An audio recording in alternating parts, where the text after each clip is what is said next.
Good afternoon, educators, and welcome to another podcast. I am so excited to be here with you and to be talking to you about this important five mindsets.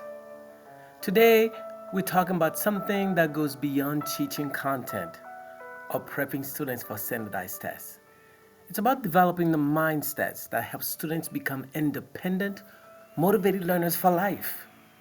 We all know how crucial it is to make sure that our students master the material. But what if I told you that fostering five key mindsets could be even more impactful? Ownership, confidence, resilience, focus, and organization. These are the tools that not only help students in the classroom, but will prepare them for success in life as citizens. So stick around and let's dive into how we can coach these fine mindsets in our students with real life examples you can implement starting even today. So, ownership. What is ownership? Ownership is about students seeing learning as something they do for themselves, not just to please others or meet external expectations. When students feel ownership over their own learning, their motivation skyrockets and their effort increases. For example, imagine a student named Emma who usually completes assignment because she has to.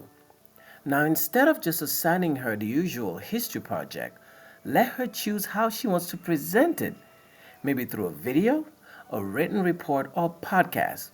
By giving Emma control over the process, you empower her to take ownership of the project. She'll feel even more invested in it because it's her choice, not just another task you handed down.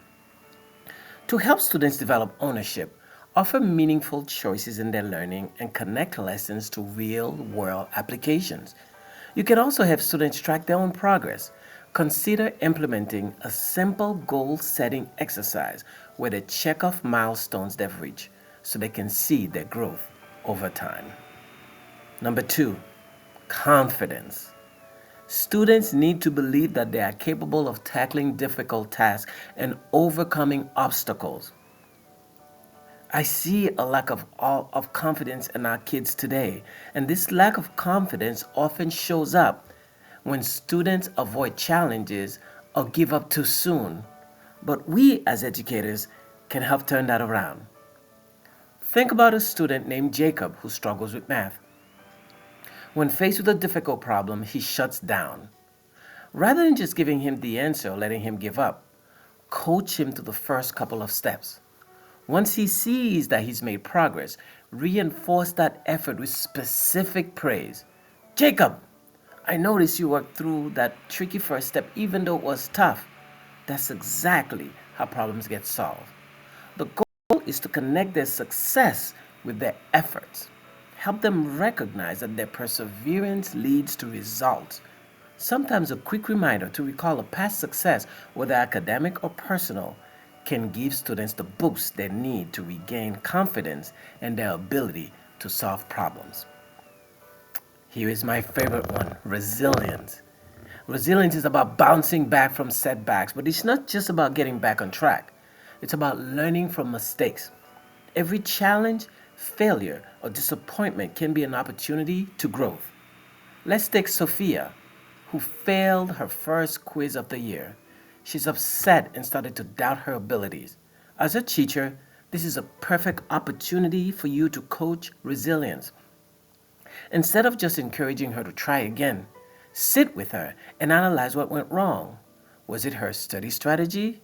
Did she misread the questions? Together, make an action plan to tackle the next quiz differently. Maybe this involves breaking her study time into smaller chunks, using flashcards, or practicing with a peer. Resilience isn't just about telling students to keep going, it's about teaching them how to reflect, analyze, and adjust their approach.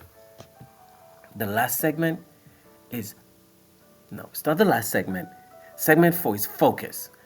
In today's world of constant distraction, Teaching focus, I notice, is more important than ever.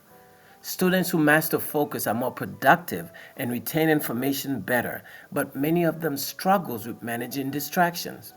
Take Maya, for example, a high-achieving student who often tries to do five things at once, working on her homework while checking her phone and listening to the music.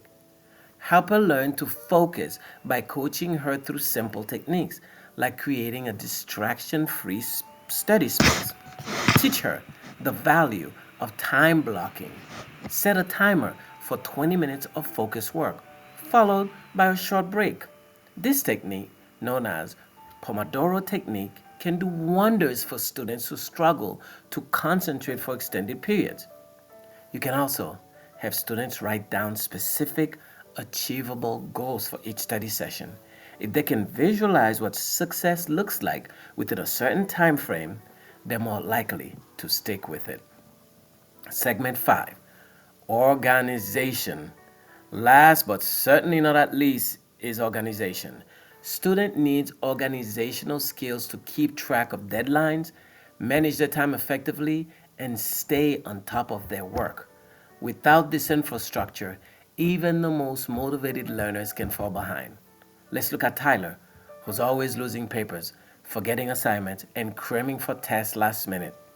Tyler is not lazy. He just needs help organizing his academic life. Start by teaching him how to use a planner or digital calendar. Show him how to break larger assignments into smaller, manageable tasks and encourage him to dedicate specific blocks of time to homework each day. Teach students simple system for keeping their notes and materials in order, whether that's color coding folders or using digital apps to track assignments. The goal is to help students create routines that set them up for success without feeling overwhelmed. So you're saying to yourself, well, Anderson, what do all these mindsets have in common? They prepare students to be more than just passive learners.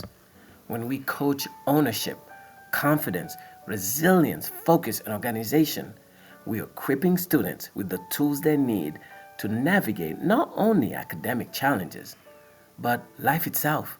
It's not just about content, it's about helping them develop the skills and mindsets to become independent, lifelong learners, and great citizens of tomorrow. I hope that this podcast was a great help to you, and I hope that you continue to remain the positive spirit that you are and continue to take that flame of yours and help our children feel energized, and let's help them become lifelong life learners. Thank you for listening, and may you continue to take great care of yourself and continue to stay positive. Have a wonderful rest of your week and continue to shine wherever you go. Have a great day.